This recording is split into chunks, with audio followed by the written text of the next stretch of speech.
Hey, everybody. It's week 8 here on the Bettor In-Laws podcast, brought to you by Big Night Live, Big Night Media. Tuck Silva joined alongside my brother-in-law, Matt Prisco. Matt, how the hell are we? We're doing great, Tuck. How are you? I'm good. Yeah, you are. I got 4 straight weeks of 4-1. That doesn't suck. 80%? That bad? No, I think that's pretty good. Anything over 80% is average, Yeah, right? average. Yeah, okay. This show, even including my measly 3 and 2 weeks that are 60%. Yeah. Over the last couple weeks. Listen, last 3 weeks we're giving over 70% bets. It's pretty good. Kidding. It's pretty decent. You're not going to find better than that. Yeah. I promise you. Well, if you're just checking us out for the first time, thank you. And if you haven't done so already, follow us on Instagram and on Twitter at Bettor In-Laws. Subscribe to us on YouTube. Like us on Apple. Give us the 5 stars. Do everything you can possible to help us out and grow this thing. Yeah. Considering that we're hitting these absurd percentages at week 8 of the NFL season. Yeah. Come down to TD Garden if you're in Boston. That Flip too. us off. Do something. Come on. Yeah, Right in the this is window. our second week at the Card Vault Studios here, right next to the escalators at TD Garden. Come say hi. We're going to be here before some Celtics pregame, so check it out if you want. Yep. But in the meantime, let's just do a quick recap of Week 7. Go ahead, take it away, Matt. All right, buddy. Nice 4-1 week for you. Yet again, as you mentioned, your one loss again was the best bet. Yeah. Lions +3, not really close there. My God, Baltimore just absolutely punished them. It wasn't even close right no. out of the chute. It was just like, Detroit did not show up at all. Not here today. And the Ravens sure did. But, yep, that was the one loss. You had Washington and the Giants under 39.5. Easy winner there. You had the Bears +3, Tuck. God almighty, I love you for it. Which we said was the cockiest fucking pick of all time. It sure was, and it hit with flying colors. Bears outright winners there. Nice pick there. Yeah. We had the double like on Seattle, -7.5. That one got home at the end, thankfully. Late field goal there to push over that one. And then the Steelers +3. We get into that game. My God. Should have took the money line. Should have taken the money line. Because the refs were taking the money line. I mean, Jesus Christ. Kenny Pickett, QB sneak at the end. Overall, by the way, just real quick, Yeah. Week 7 was a complete disaster. Horrible. For officiating. Horrible. I feel like it's always like midway through the season, you see more and more flags. Yeah. Like maybe they just like see what players are doing and then they get directions to like throw more flags mid-season to correct it. I don't know. It's awful. Whatever it was, it's fucking obnoxious. Is there It's anything- enough already. is there anything There's too many flags. Is there anything worse than a really good game No. turning into a ref show? No, It it's just drives me awful. crazy. Even with the Patriots game last week, great game, probably one of the better games of the year. And it's just like flag, nope, never mind, wasn't a penalty. It's just annoying. That's just even get out of worse. the way. Get out of the way. That's even worse. We're going to throw a flag. No, we're going to pick it up. Just Yeah. kidding.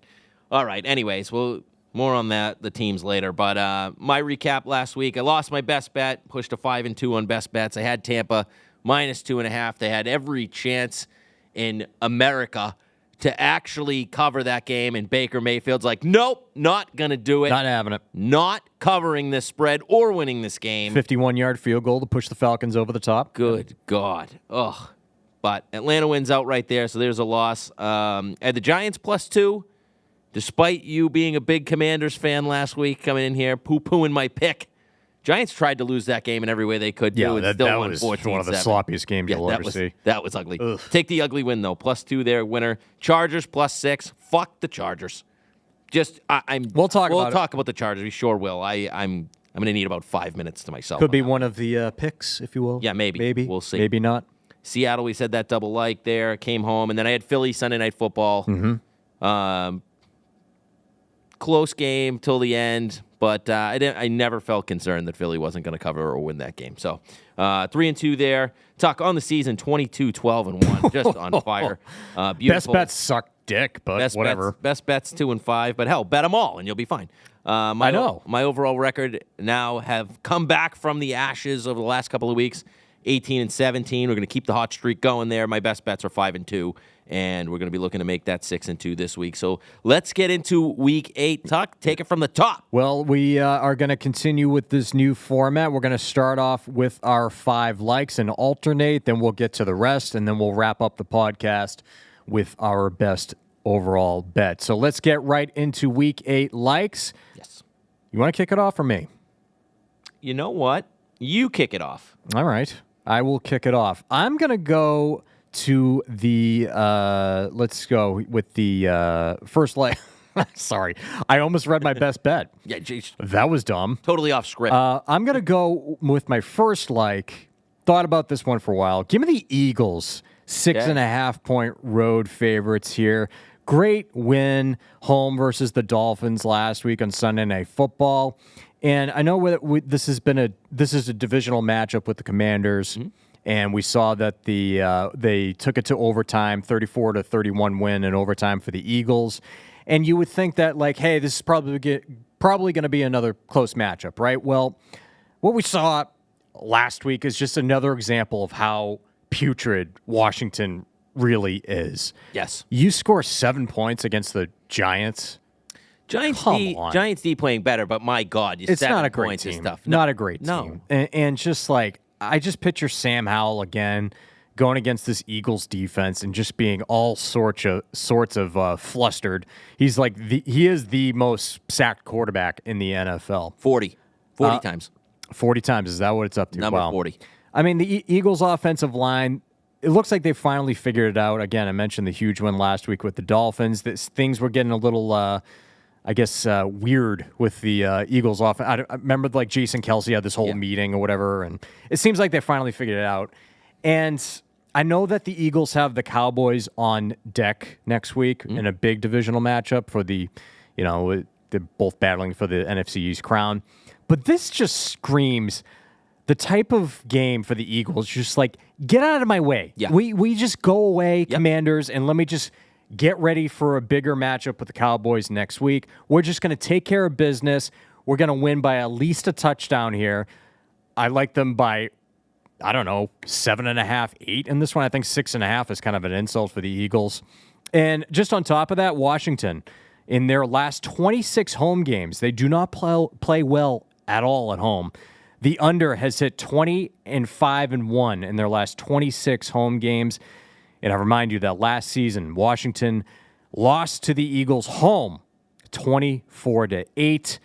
Give me the Eagles 6.5. I think this one is a little baity. Yes, I must admit that. But I don't know. Unless I'm wrong, unless you think that maybe people are looking at that close overtime game and being like, oh, give me the Commanders. They'll keep it close. I don't know. What are your thoughts on that? I'm staying away because Washington does play Philly close. But it was close to me liking the Eagles here because I just don't like the direction Washington's going in. I've told you multiple weeks in a row how I don't think Ron Rivera is a good coach, and he looks lost out there. Washington's good when their defense is good, and their defense has been atrocious. Right. Yes, they held the Giants to 14 points last week. Kind of expected that to be an ugly, gross game in New York, division game, muck it up a little bit. No play for me here simply because Washington, despite what I think about them, does seem to play Philly well. Philly does have the look ahead to Dallas. But here's the thing. Philadelphia is not looking ahead much. The Niners just lost on Monday night. Second loss. That 1 seed in the NFC is going to be huge no matter where it's played because that's going to say, like, hey, you're the favorite in the NFC, right? You're going to be the home team. So I don't know. I just don't see them looking ahead. The other thing that worries me about Philly is that Jalen Hurts has a knee injury. They confirmed that he's a little banged up this week. They said he's fine. I don't know. But even like, he still hasn't looked right to me. I know they still scored 31, and they looked good when they needed it. But something just looks off with them. But I do think this is a spot where they win by 2 scores. I'm not really I agree with you that Hurts hasn't looked like what he looked like last year, but he's still damn good. Yeah, he's throwing a lot of picks. It's up to 8 now. Yeah, I don't know. I'm not. They're still winning games. I'm not too worried about it. I think that Dallas Goedert's going to have a massive game for the Eagles. He had a very slow start to the season, but the Commanders are 22nd against opposing tight ends, and they have allowed 4 total touchdowns to tight ends over the past 3 games, including Darren Waller last week, who finally broke out for the Giants. So I look for Dallas Goedert to have a massive game.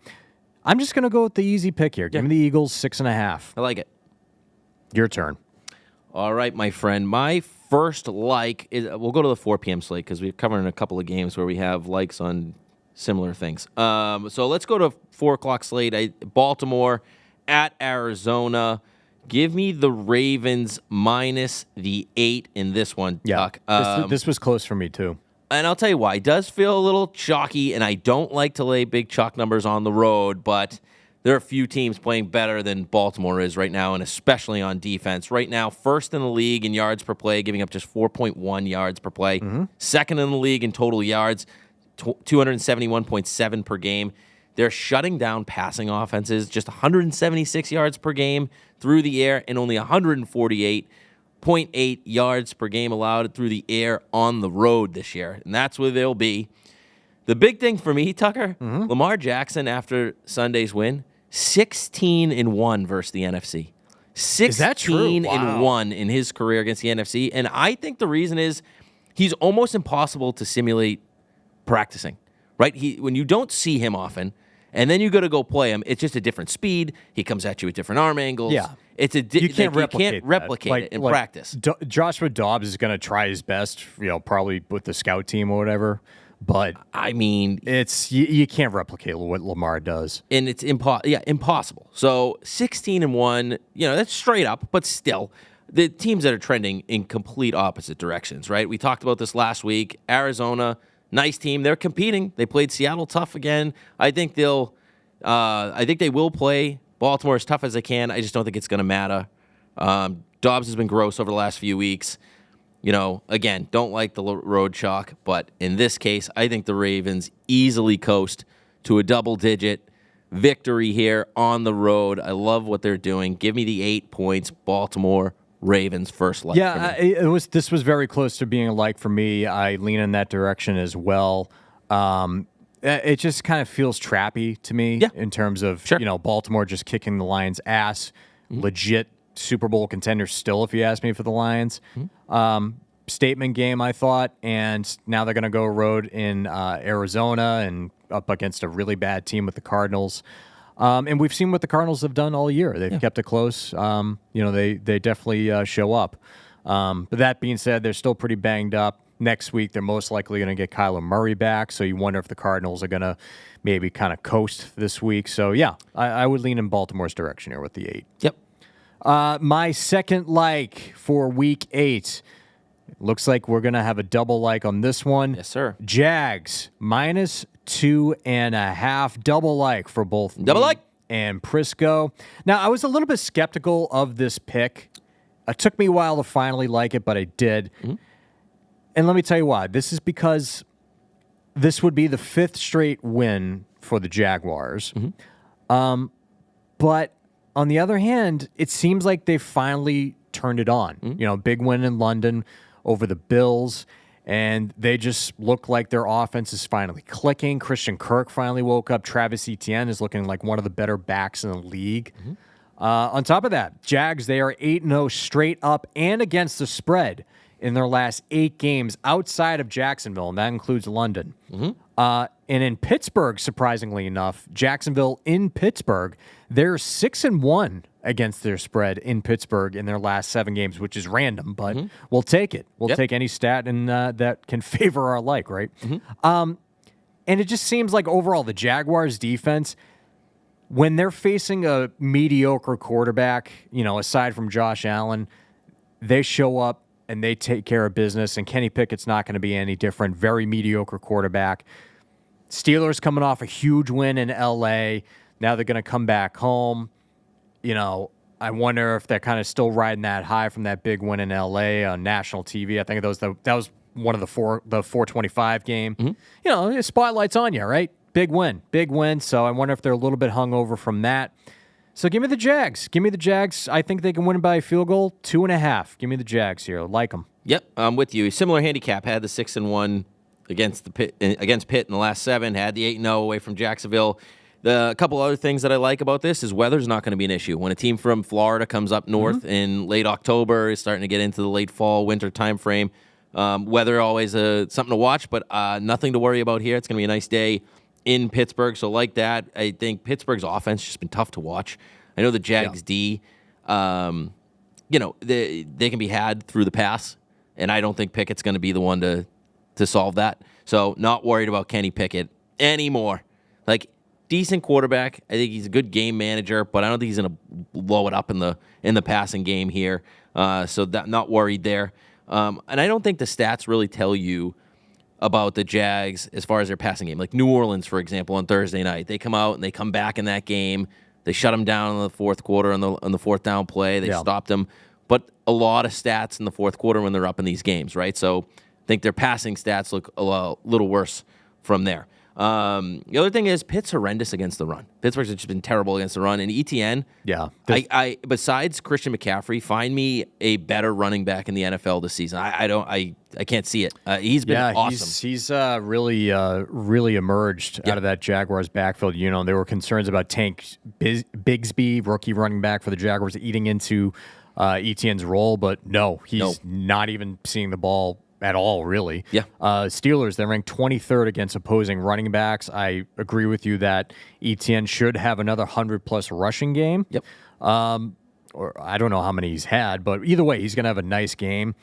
And I think that's just going to play to the Jaguars' benefit in terms of eating up the clock. Yeah, one other thing I just want to add on this note before we move ETN's forward. only had one 100-yard rushing, 100-plus rushing yard output, but he's scoring touchdowns at an incredible clip. He also catches a ton of passes, which I like too. So they use him in both facets. Yeah, he has 6 touchdowns in his past 3 games. Yep.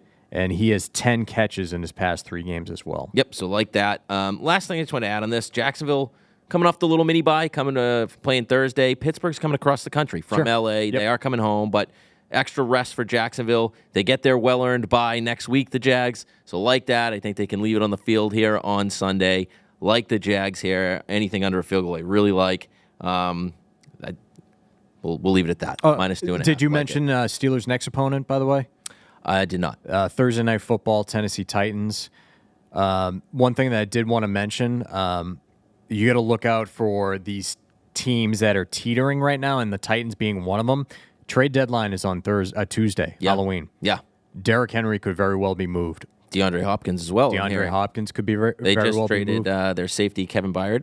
Yep. To the Eagles. Yep. And look at, just going back to the Commanders real quick, they could very well be in that same camp. They could be dealing off pieces for that weekend. So you wonder if that's kind of starting to spread throughout the locker room and, worry of being traded or, waving the white flag, if you will. Yeah. All right. So that's a double like for us. Jags -2.5 over the Pittsburgh Steelers.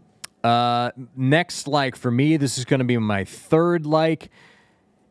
Gimme the San Francisco 49ers -5.5. This is another one I kind of hesitated on. It's a good situation for the Bengals. They're coming off a bye week. That's another added week to rest up the likes of Joe Burrow with that calf injury, T. Higgins with his rib injury.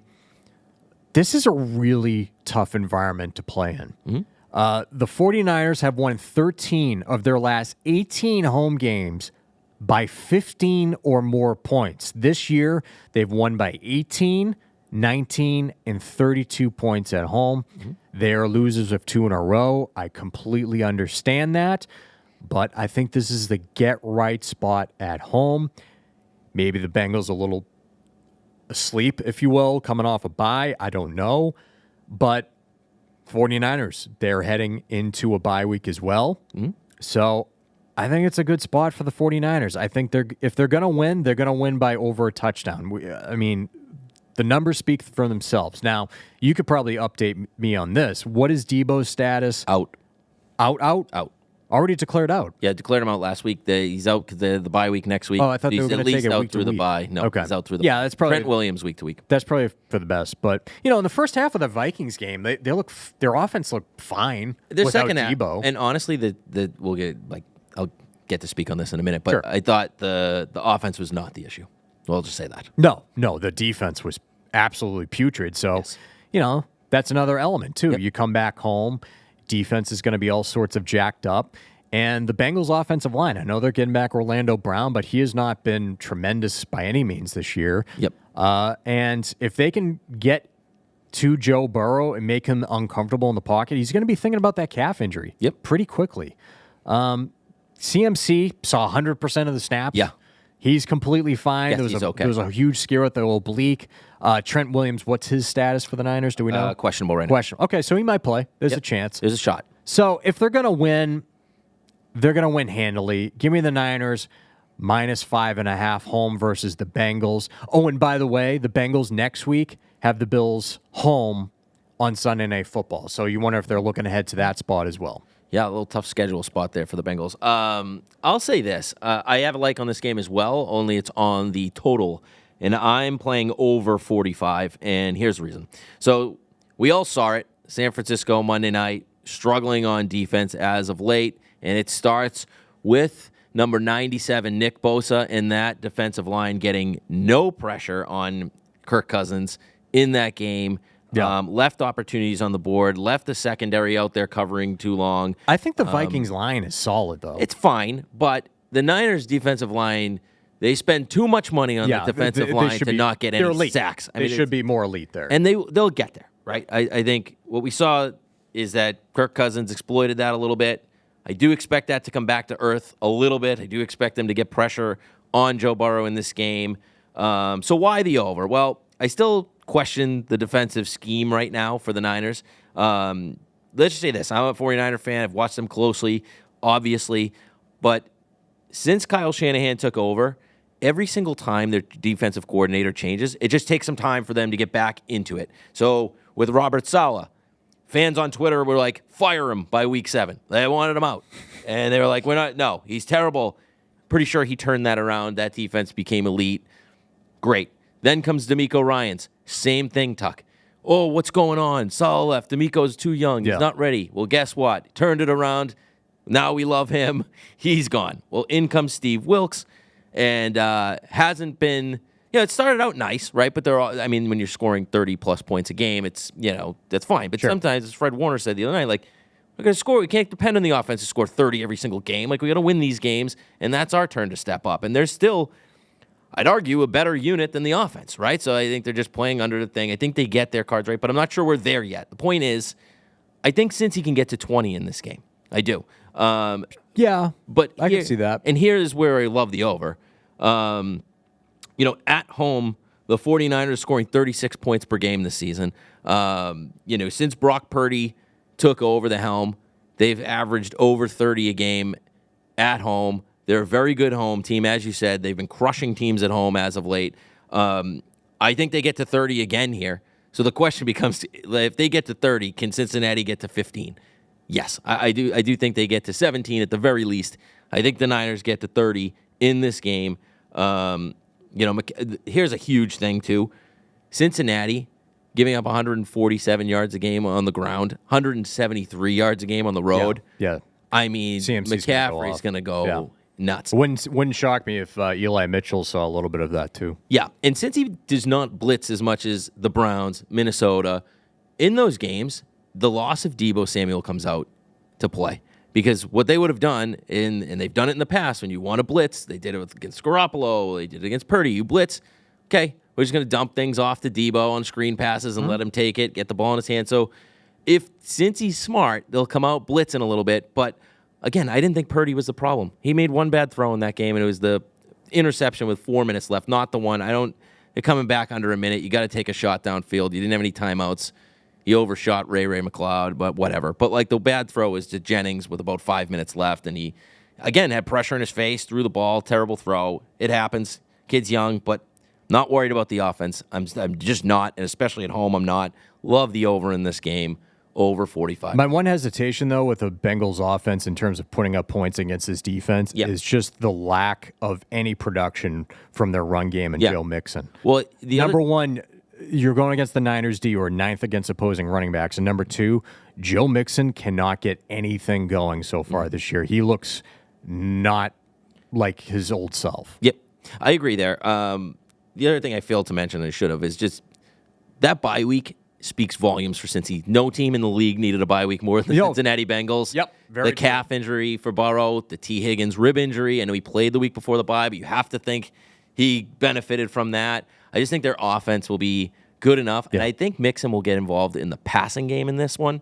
more so in the run game because they're not going to get the run game. Well, they have to. They have to. They have to they're hit gonna him win. in the flats, really, Yep. which they really haven't done a ton of. 7 catches in his last 2 weeks.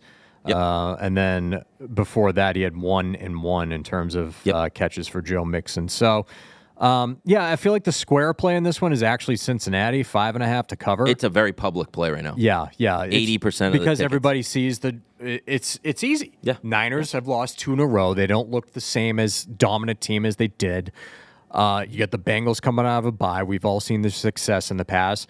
Just give me the team that's produced the most at home. It's the 49ers, 5.5. Give it to me. National TV. Yeah. Monday night, everyone's watching. Oh my God, That they played stadium so goes bad. Bananas. Yeah. All right. So that is my third like here. Niners 5.5. What is your third like on this one? You just gave it. Excuse me. That was the over on that one. So 2 likes on that game for us. Niners 5.5. Yep. Niners Cincy over 45. So my final like before we get to the rest, and then our best bet to wrap up the podcast. Looking at the Monday night matchup with the Lions and Raiders, I was kind of stunned to see this point total, quite honestly. Point total is at 46. Give me the under on this one. This pick is more about the Raiders offense than it is the Lions putting up points. Lions are just monsters at home. We all know that, similar to the Niners. That stadium's going to be bumping. That defense is going to be ready to go. We don't know the status of Jimmy Garoppolo. It's Wednesday. We don't fully know who's going to be the quarterback for the Raiders. So you just wonder, like, hey, can this offense really put up points in that environment that's going to be jacked up? As we mentioned earlier, Lions got their absolute asses kicked on the road in Baltimore. This is a get-right spot for the Lions. Bye week coming up for the Lions. But again, this speaks more to the Raiders offense being inept and the defense of the Lions showing up being jacked up on Monday Night Football. Raiders have gone under their team total in all 7 games this season, which is 17.5. They've only surpassed 20 points once this season, and that was in the New England Patriots game with the safety that pushed them over that threshold. They've stayed under 18 points in all 4 road games this year. And then in terms of points, the Lions offense obviously clicking at home, but David Montgomery is still going to be out for another week. That's a major loss for that offense, and that's how you attack this Raiders defense. Their secondary has actually been pretty decent, middle of the pack. They can hold its own against opposing quarterbacks. They struggle against the run, but I don't trust Jahmyr Gibbs yet for that Lions backfield. So I don't think there's going to be over 46 here. Give me the under 46 for this one. All right. I'm just off that game. I think the Lions might get close to that number themselves. I worry. That's my one concern with the under. That's it. Now, that said, I'm not playing anything in that game. I like the Lions score a lot of points. We'll say that. The team total Lions over maybe. Point spread in that one, by the way, is 8 at the moment. Some places seeing 8.5. Would not touch that one. Just give me the under 46 on that one. What's your fourth like? All right, my friend. Let me pull up my sheet. Oh, yeah, my fourth one. Let's go. I gave you shit last week. Oh, that's because you were only taking 3. Yep. Give me 8.5 with the Chicago Bears. Love it. I am done. What camera look at? Done. The one in front of you. Done with the Chargers. Justin Herbert, let's have a conversation, pal. I actually hope you listen to this somehow. Somehow, some way, I hope this gets in your ear. Yeah. Because you bastard. You're costing me money, buddy. You're costing me money. You're costing me picks. You're costing everyone that listens to me money. And here's the problem with that. It's that I'm just off the train. You're not an elite quarterback. You're not. You're just not. Every excuse is made for this guy, Tucker. Every single guy gets blamed except for Justin Herbert. Well, it's not Herbert. Brandon Staley sucks. Terrible coach. What's wrong with Austin Eckler?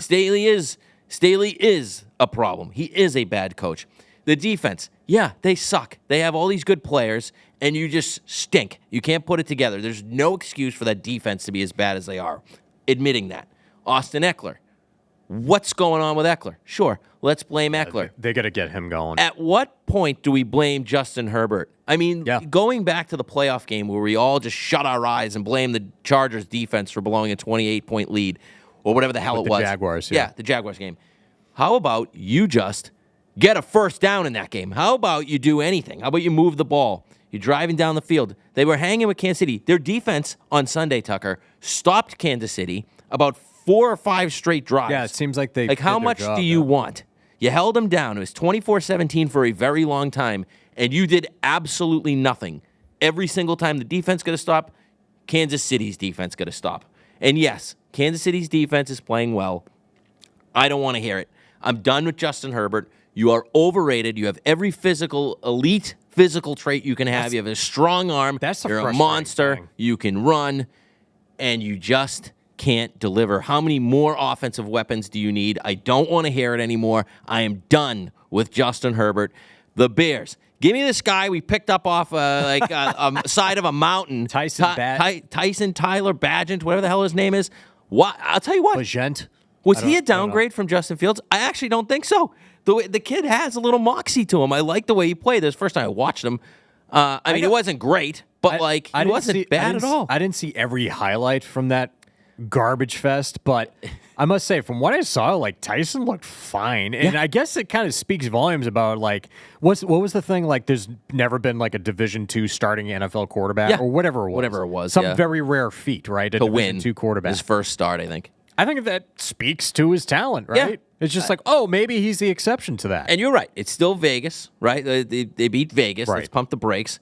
And yes, it was at home. But I'd argue, is this game on the road? I know they're in L.A., but is it on the road? Right. Chargers fans? Did you see the Steelers fans? I mean, the Steelers took over the Rams. That's what happens in L.A. They're fraud fans. Yep. We love you if you're listening in L.A., though. That said, do we? 8.5, maybe not. 8.5, Chicago. It's just too many points. I don't think the Bears win this game. The Chargers play all close games. Unless they're playing the Chiefs and can't cover a 1-touchdown spread. That's cool. No big deal. Give me the Bears plus 8.5 here. They cover this number because Justin Herbert is overrated and won't blow this team out. So that's my handicap. The numbers go against you on this one. Yeah, I know. And don't care. The Bears are 2-8 against their spread after a win since 2021. They had Justin Fields at quarterback. I still like your pick. I still like your pick because it's the Chargers. And it's a lot of points. This team has been a mess for 3 years now? Yeah. Maybe longer. However long Brandon Staley's been there, it's just something stinks there. You have all this immense talent. Keenan Allen, Mike Williams, I know he's hurt for the rest of the year. Austin Eckler. Go down the line. It's just they can't figure it out. And really, if the Chargers were to lose this game, Staley should be fired. He will be fired. Monday morning. I don't think he will be. I don't think he will be. That's the you know why? Because their owner's cheap, and he's cheap, and that's the way it goes. But I think he's on the last year of his contract, too, Staley. So they would probably just let him ride it out the rest of the year. But if I was the owner, I'm firing him Monday if they lose to the Bears. He should have been fired when he lost to the Jags. Let's be honest. In the playoffs, there's no reason for it. Yeah. I was just like, what is going on here? You can't lose that game with that team. Not with that lead. With that lead? Are you crazy? I would have canned his ass so quick. Yep. So frustrating. So I make the game 6, and I think that's a respectable number for the Chargers. 8.5 is through a key number, and honestly, kind of I wouldn't say 8's a real key number, but it is kind of gets you the one score. 8.5 is saying that the Chargers will figure this out on Sunday Night Football. No way, Jose. There's a chance. I mean, the Chargers are the Chargers. You don't know what you're getting. Yeah, you don't. And I'm taking on the other side here. But 8.5 points, I wouldn't lay that with. No. Give me the Bears. This should be like 5.5, 6, something like that. That's what I make the game. Point total on that one is 46.5 as well. Yes. All right, so those are our 4 likes. Real quick, Eagles 6.5, Jags 2.5, double like, Niners 5.5, Niners Cincy over 45, Lions Raiders under 46, Chicago to cover 8.5 against the Chargers. Before we get to our best bet, let's run through the rest of the slate and get our feels. Yeah, get the feels in there. Love that. Love that. Go through what you almost had to like or whatever, and what you don't like. All the bullshit. All right. Well, let's go through it. Thursday Night Football, no Thursday night bets, but given the Buccaneers to cover 8.5, Same. that Bills team could go south quick. Something's wrong. Something's going on there. Yeah. Diggs was throwing a little bit of a fit after the game. Yep. Didn't speak to the media, apparently. Thursday Night Football, tough loss with the Patriots coming off of your home, pressures on you in Buffalo. I would take the Tampa points here. Buffalo, nice teaser option, I think, though. If you're looking at tease games, you like to tease games, Buffalo under a field goal, they're going to win the game, even if there's something wrong because Tampa's just bad. 43-point total there. I'm not going near that. Nope. I need to see what's going. Oh, and by the way, the Bills continue to lose defensive players. Yeah, they're a mess. Yeah, they're a mess. They're an absolute mess. So I wonder if they are one of the buyers at the trade deadline. They might have to be. They have to be because their window is closing very fast. Yeah, if it's not already closed. That's what it seems like. Yep. Sticking with the AFC East, we have the Patriots going on the road where they've never played well to take on the Dolphins, coming off a loss with the Eagles. 9.5-point total here. 9.5 favored towards the Dolphins. Point total is 47 here. If I had to pick a side, I actually would lean the Patriots to cover on this one. I don't think they would win. Wouldn't shock me if they won because it seems like they finally figured out their offensive line last week, moving Mike Owenu to the right tackle and putting City So at right guard. And they looked like a functioning offense for the first time really all year. Yeah. Probably one of Mac Jones' better games of his career in the NFL. And the other wrinkle to this, Dolphins have the Chiefs next week in Germany. Yeah. I mean, number one, you're playing the Chiefs, and number two, you're going to Germany for the first time. Yep. As a franchise. So, we wonder if they're kind of looking ahead there. You wonder how banged up Jalen Waddle is there. And Bill Belichick has, as much as you can, try to contain Tyreek Hill in his career. He's figured it out. Still he puts up 100 yards or whatever, close to it, but doesn't go bananas like Tyreek Hill has done many, many times. Yep. So I don't know. Did you have any thoughts on this one? I lean the other way to Miami just because as much as I think it's a look-ahead spot for to Kansas City in Germany, and it definitely is, the loss to Philadelphia, you have an opportunity here to just put your foot down and win this game. You need to win this game before you go, because if you lose this game, if you slip up and you're looking ahead and you lose this game, you probably could lose again against Kansas City next week. Not saying it's going to happen, but you could. And then the Dolphins start spiraling a little bit, right? So that's why I'm off it. I lean that side. I think you made a lot of good points from the Pat side. I don't have a really strong opinion. Just the Dolphins have just been so good against the Patriots in Miami. And I just think since they played the first time, Dolphins offense, despite what Philly made them look like, I think is a little bit better than what they were in week 2. And the Pats defense without Judon and Christian Gonzalez, I think this is a spot where that could show up. They need those guys against this offense. That's all. I'd like to see the tight ends between Hunter Henry and Mike Gesicki have a big game here. Dolphins ranked 25th against opposing tight ends there. Dallas Goedert had a big game against them last week. Sorry, I'm holding in a burp right now. Nope, could tell. Let it loose. It went away. Sorry. I had a seltzer before, and it's crazy. These bubbles. The bubbles. So, I would lean the Patriots there. I don't feel extremely confident in that, but nonetheless. Oh, and by the way, the Dolphins are 17-5-1 against the spread in their last 23 home games as a favorite, and they have covered in 6 straight games versus the Patriots. So they do well against poor teams, and the Patriots win this game. Maybe they're coming off that poor team track, but I still got them there. The Dolphins are having some offensive line issues as well, so I think that favors the Patriots front. Sure does. It can get after it. They blitzed like 50% of the time last week against Josh Allen. It was crazy. They used the Jets blueprint. Yeah, they got after it, and that was without Matthew Judon, so that was very encouraging to see. Vikings on the road in Green Bay. Green Bay are home dogs here by a point. Point total here is 43. This was very close to being a like for me to take the Vikings. I know they're coming off Monday Night Football, a big win with the Niners, but the Packers probably look like a bottom 5 team, if you ask me. And it would not shock me if Aaron Jones was on the move in the trade deadline coming up here. Interesting. Yeah. I don't know. Number one, I don't know what the hell's going on with him. He's banged up. Give him the ball. It seems like. Jordan Love looks completely lost. Christian Watson got hurt late in that game at Denver last week. I don't know what his status is going to be.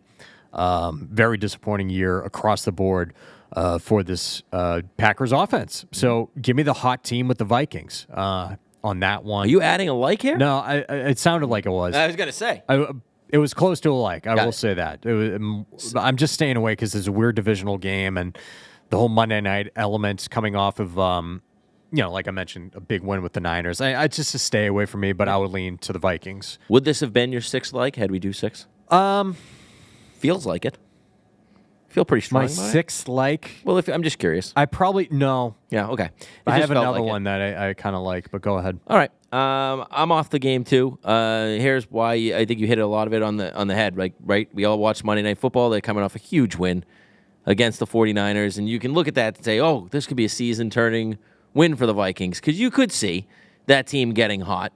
They're a good offense. Their defense is playing better under Flores. I'm sorry to cut you off, but real quick, in terms of their season, they're letting Justin Jefferson know that they're contending with each win because he is hurt, but he does not have to come back if they suck, given his contract situation. Yeah, I think he's gonna though. He's a gamer. That guy. I agree with that, but there is a wrinkle there. It's just like, well, do I want to jeopardize, another injury here for the rest of the year without a big contract? But go ahead. And I think he gets paid either way. But all that said, it's just the all-time spot that I worry about here. It's an absolute desperation game for Green Bay. They cannot lose this game if they have any hopes of making a run at the playoffs. Now, I don't think they're going to. But that said, they got a lot of figuring out to do with Jordan Love. Like, is he the answer? He doesn't look it. He looks pretty bad, actually. Looks like just a standard backup NFL quarterback. Frazzled. Yeah. Yeah. I don't know if that's from the lack of playing in this first kind of go-around as a starter, but I don't like what I'm seeing out of the Packers. But this is a full-on desperation. Get back home. Vikings off a huge win. Sure. Line going back. Vikings favored by 1. Packers favored by 1. Vikings favored. I'm just stay away from this. This is the game in the past where if the Packers were flailing, they would come back home to Lambeau and take care of business versus a divisional opponent. The difference being this was Aaron Rodgers. Yeah, exactly. A huge one. And the Packers just, I feel like every week, you said it, Aaron Jones, questionable. Jair Alexander, questionable. There's not small. Christian Watson, another one, questionable. Like, these aren't small injuries for the Packers. You're talking about 3 of their best players. So, like, I don't know. It just feels trappy. Let's go to the New York matchup. Oh, yeah, here. baby. Giants, I guess, are technically home, taking on the New York Jets. 3-point home dogs, in quotations, for the Giants here. Point total is 36.5. Jets coming off a bye week. I would probably lean in that direction, and I could smell a nice game for Breece Hall coming up here. What say you? Yeah, I lean the Jets here as well. I like the way they're playing, coming off that bye week. Like the way they went into it. Think you can strategize to beat the Giants. The Giants' offense has not looked good. Who's playing quarterback? They should just let Tyrod. I think so, too. They're playing better with him. I know they only scored 14 points last week, but that's all they needed. It looks more capable than a Daniel Jones-led offense at this point. Yeah, I mean, they missed a field goal in that game, so that's 17 if he hits it, and then they fumbled in the red zone, not Tyrod. Tyrod leading them to 20 points, at least there potentially. So I like them moving the ball a little bit with Tyrod. I'd play him. I don't know what they're going to do. Either way, Jets defense going to win this game for them, I think. Falcons on the road in Tennessee. Tennessee, I mentioned earlier, could very well be big sellers at the trade deadline. They're home dogs. 3 points here. Point total is 36. If I had to lean in any direction, it would be on the under between these two garbage offenses. Desmond Ridder pulling out a win last week somehow, even though he's still trying to give it away as much as possible. Yep. If I had to pick a side, I'd pick the Falcons just because I think that the Titans are in, all right, we are not competitors this year. We're going to be selling off assets. So that would be where I stand. What about you? I don't like Atlanta as a favorite under any circumstance. I also don't like what's going on in Tennessee. No, it doesn't look like Ryan Tannehill's going to play, and I think Will Levis is going to get the keys in this game as the primary quarterback, as I was reading, so but I Malik guess- Willis mixed in. Yeah, it's the speculation is that they're going to mix in both Malik Willis, probably in RPOs and everything, and Will Levis. So Are they actually going to do that, or are they just trying to keep the Falcons off guard? I've heard that know. is Could probably see. going to be the game plan for I Mike think that's Vrabel. what's going to happen, too. Oh, by the way, just real quick, like, how do you feel going back, or how does that locker room feel with Mike Vrabel sitting next to Robert Kraft in the owner's box at that Hall of Fame thing? Being like, are you with us or what? Like, Yeah, I don't know. Maybe I'm I don't overthinking know. that. I don't know. I just think he played there for so long. But I could see your point. Yeah, but to hang out and stay for the game, I don't know. I just thought it was a little That's fair. strange. Like, it's probably not a big deal, but I wonder if some of the players in there are like, huh? maybe if both teams were at the top of their divisions, it'd be more of a big deal. Right. So, yeah, that's just a complete garbage game. Yeah, I stay away. Speaking of garbage games, we have both the Texans and the Panthers coming off of their respective byes. Panthers are no shock home dogs here, 3 points. Point total here is 43.5. If I had to pick a side, it's going to be the Texans here. Texans most likely getting back prize rookie wideout Tank Dell, although not official. And the Panthers are switching their offensive coordinator to Tom O'Brien. Tom O'Brien. 36 years old. So it's going to be his first time in the NFL, or at least for this team, calling plays. Yeah, I a don't lot of know his motion. history, but I guess he's a motion guy from what I was reading about. A lot of motion, which I think is beneficial. Less hurry up, which Frank Reich was trying to throw in there. could be risky with a rookie quarterback. Yeah, but you know what? Now's a good time. You're 0-6, and Sure. you're coming off a bye. Yeah, you see got what to you know got. OC. This is a great time to switch it up. I actually lean the Panthers here. I think they're going to switch it up a little bit. I don't know. I'm not betting the game, but I like the Texans, but I also don't. Texans like Atlanta. I don't want to lay points with either one of those teams quite yet, as much as both of those teams are actually doing all right. This was close to a like for me. Saints on the road in Indianapolis. Point total's 43.5. I was going to lean the under. Or excuse me, I was going to like the under because of the Saints. Colts are favored in this one by 1.5. The Saints have gone under in 9 straight road games. Colts ranked 30th in points allowed, but 10th in yards allowed per play. It's just, I don't know. I don't know with this one already. It's just like the Saints offense is completely weird. Derrick Carr looks like a little bitch. Chris Olave is doing 70 and a 35, which we do every day here in Boston. Yeah, it's a normal day. Jim Murray said that on Twitter. Beautiful. On Sports Hub. Did he? Yeah. Beautiful. He said, Beautiful. "Oh, that's just another day in Boston," or something like that. It was a great Sure tweet. is. But yeah, it's just I just want nothing to do with this game. Yeah, a bunch no. of gross. Fun fact, Colts, only team in the NFL to score 20 points in every game this year. Oh, really? Yeah, little fun Interesting. fact. That's why you don't want to go under here. No, but hey, Saints getting hot going over on Thursday Night Football against the Jags. No, just stay away from me here. I make the game Colts minus half a point. Pretty much a pick 'em. I don't want anything to do with it. Yeah, this is going to be one of those weird red zone days, isn't it? Yeah. With all the 1 o'clock games. A lot of gross 1 o'clock. Ugh, yeah. Let's see. Browns. Oh, no, excuse me. We're going to go to the Chiefs and Broncos here. Chiefs are favored by 7 in Denver. Point total here is 46. The Chiefs have now won 14 straight versus Denver, but seems like every time these teams play each other, it's relatively close. Yep, and there's going to be some snow, it looks like, potentially in this game. Ooh. First snow game, and do lean the Chiefs here because Mahomes has shown success in the snow. Russell Wilson sucks in the sun, rain, night, under the stars, bright skies, When snow, the sun rises, sleet, sucks. Suck, Russ, keep cooking, loser.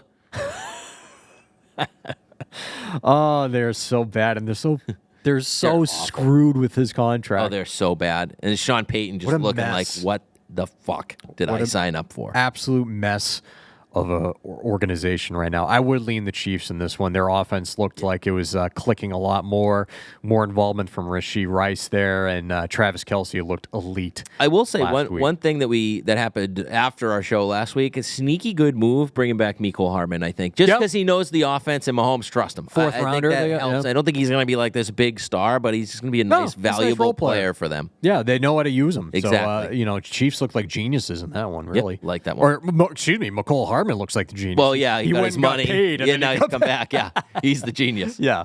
Let's see here. We have covered every single game besides our best bets. Matt, why don't you kick us off with our best bets? You trying to switch up the juju? Yeah, I need Okay. to because I'm 2-5 on my best bets, and I need to rally here. So let's change it up. All right. So curse me. Love it. Give me the Seattle Seahawks -3, moving to 3.5 in some spots. Still like it. So whatever you get there, I did play Seattle -3. You can still get -3 at this time. With the news, Deshaun Watson is unlikely to play. I figure we'll probably hear about that either later today or tomorrow, but that's the whispers that are happening as expected, in my opinion. And here is just -3, 3.5, whatever you end up getting. PJ Walker's just not been good offensively. They get Jerome Ford out. It means Kareem Hunt's taking the workload, 100% of the workload, which isn't terrible when you think about the fact that he's, been there in the system. They got him back. Yep. Now he's situated. But when Chubb was out and he was the main back last year, not great numbers for him either. Both of these defenses, they're elite on paper. Cleveland's defense, yards per game, 4.4. That's second in the league. Seattle, third at 4.7, so pretty standard. But there's a pretty big offensive gap here. Seattle is 12th in yards per play, where Cleveland's 29th. Their offense is just different. So I think with points at a premium in this one against two good defenses, I think Seattle's offense is going to break through in this one. I expect them to get DK Metcalf back in this game. I think he was a little bit of a surprise out, and I think that was more we're playing Arizona. Yeah. You get Let's see some what the banged up, rookie has with JSN. banged up ribs and banged up hip. You sit. JSN came in, nice touchdown, good play there. The Browns are 4-13 ATS after a win since the 2021 season. Yep. I think it's 0-3 again this year. So just highlighting just on this year, if you don't want to go back years, which I understand.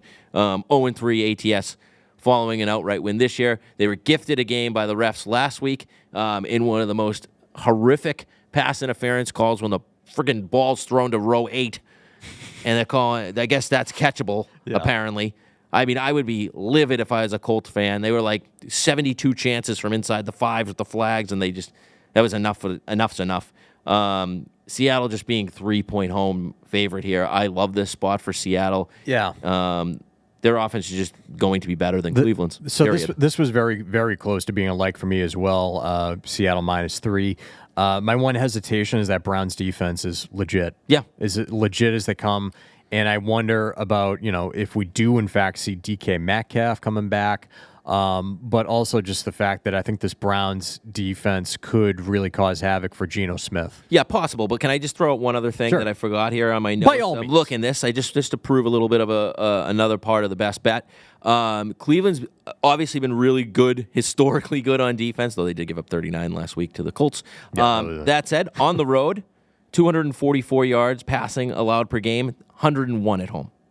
111.5 yards rushing allowed per game on the road, 85 at home.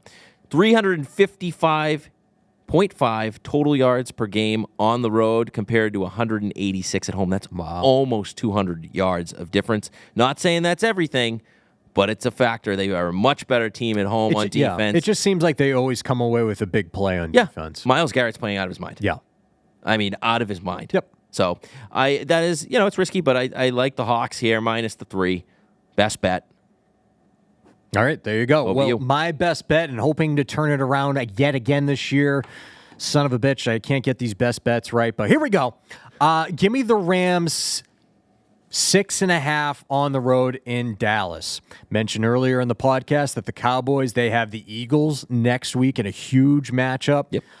Rams last week, they were in a very tough spot. They were getting the Steelers coming off a bye, a Mike Tomlin-led Steelers team coming off a bye.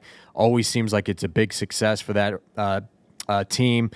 And on top of that, they were dealing with kind of a really significant injury with Kieran Williams out of the backfield with a high ankle sprain, who's been a really solid running back, rookie running back for that Rams backfield. But what we did, some of the positives that we did take away from that Rams loss last week was that they now seemingly have some sort of idea how their backfield is going to look. Like they just picked up Darrell Henderson off the street. You had no idea what you were going to get out of him. You actually had a respectable outing from him. So you're like, okay, well, now we can probably lean on him a little bit more. You can mix in Royce Freeman there. They didn't even bother with Zach Evans, but now you have some sort of a direction for that backfield. Cowboys defense, they've been getting hit with big injuries this year. We saw Trayvon Diggs go down earlier this year. I know they have Steph Gilmore has been stepping up, but now recently they lost Leighton Vander Esch. Really solid linebacker there. Seems like he's a impact run stopper there. So I think that the Rams can figure this out, go back to what they know with Cooper Kupp. Puka Nacua looks like he could be Offensive Rookie of the Year. He's having a stellar season. That came off a huge game with the Steelers last week. And on top of that, under Sean McVay, the Rams are 23-13-4 against the spread following a loss. And this year, they are 2-0-1 this season. And they've covered in 3 straight when they are an underdog of 4 or more points. And then you have the whole Mike McCarthy factor, right? Yep. He's an okay coach, but, he has his boneheaded moments there, and I wonder if this is going to be one of them coming off a bye week, looking ahead to the Phillies. Jesus. Not looking ahead to them, right? Phillies, out. Out. Out. To the Eagles next week. Yeah. And, Dallas is facing a little bit of pressure in front of their home crowd with their offense not looking like anything that they should. Nothing really elite there. Tony Pollard, hoping he breaks out there, but you do face the pressure in front of your home crowd. So give me the Rams to cover plus 6.5. I don't know if they win, but there we go. That's the best bet. All right. All right, so a little show announcement here. We are going to record a podcast on Friday around surrounding daily fantasy. Yep. I think the best approach to this is to kind of assemble a lineup of some sorts. Yeah. Me versus you? No. Just best position values? Just fill out.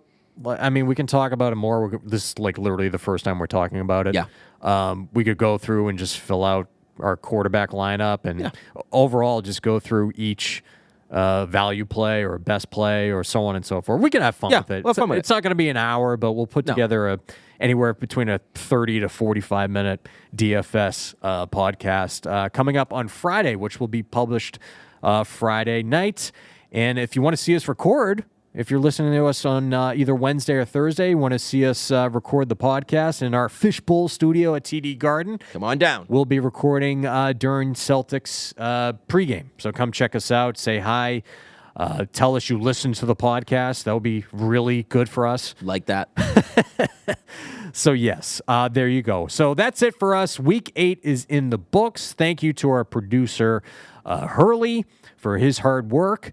And thank you, Matt, for bringing it today. Hey, thank you, Tuck. Hopefully we can Love the energy. Continue to have our solid streak, if you will, besides my bullshit best bets. 70%. Let's just keep rolling. Yeah.